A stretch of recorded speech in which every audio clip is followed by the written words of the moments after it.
কচুরিপানা, ফেলে দেওয়া পাটের আঁশ, ছন আর হোগলা পাতা এই অপ্রয়োজনীয় জিনিসগুলো দিয়েই ফরিদপুরের সাবিকুন নাহার মিতু বানাচ্ছেন দৃষ্টিনন্দন পরিবেশ বান্ধব পণ্য।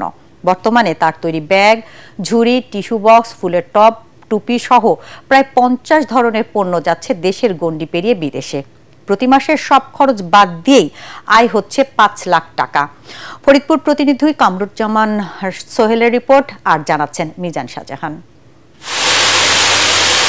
ফরিদপুর শহর থেকে 30 কিলোমিটার দূরে মধুখালী উপজেলার শ্রীপুর গ্রামের সাবিকুন নাহার মিতু পড়াশোনা শেষে বেশ কিছুদিন ছিলেন বেকার। 2020 সালে করোনা মহামারীর সময়ে যখন ছোট ব্যবসায়ীরা ব্যবসা গুটিয়ে নিচ্ছিলেন, তখনই তিনি সিদ্ধান্ত নেন নিজে স্বাবলম্বী হবেন ও গ্রামের নারীদের কর্মসংস্থানের সুযোগ তৈরি করবেন।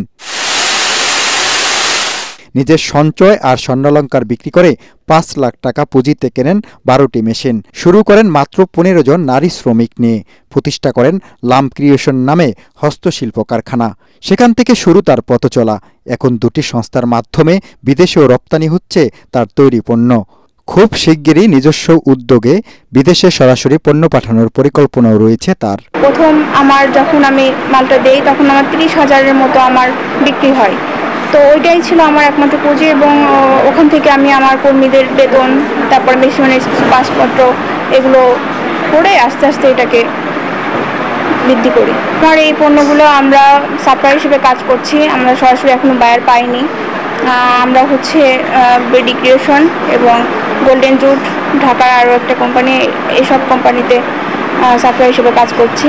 মিতুর সফলতার গল্প বদলে দিয়েছে এলাকার চিত্র।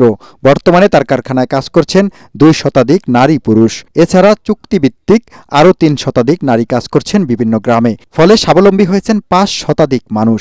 4,000 থেকে এখন আমার 6,000 টাকা বেতন। আমি সুন্দরভাবে আলহামদুলিল্লাহ আমি সংসারটা চলতেছে। অনেক আমার আগের চেয়ে উন্নত হয়েছে। জায়গায় কাছে ঢুকে ছেলে মেয়ে পড়ালেখা সব আমি করতেছি। সংসারেতে কারোর কাছ থেকে টাকা নেওয়া লাগে না, আমার নিজের চলার মতো আমার এই বেতন দিয়েই আমার চলাটা আমি চলতে পারি।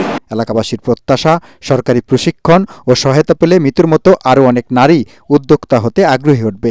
অদম্য ইচ্ছাশক্তি আর পরিশ্রমে ফরিদপুরের এই নারী উদ্যোক্তা হয়ে উঠেছেন অনেকের অনুপ্রেরণা। Bureau report, ATN Bangla.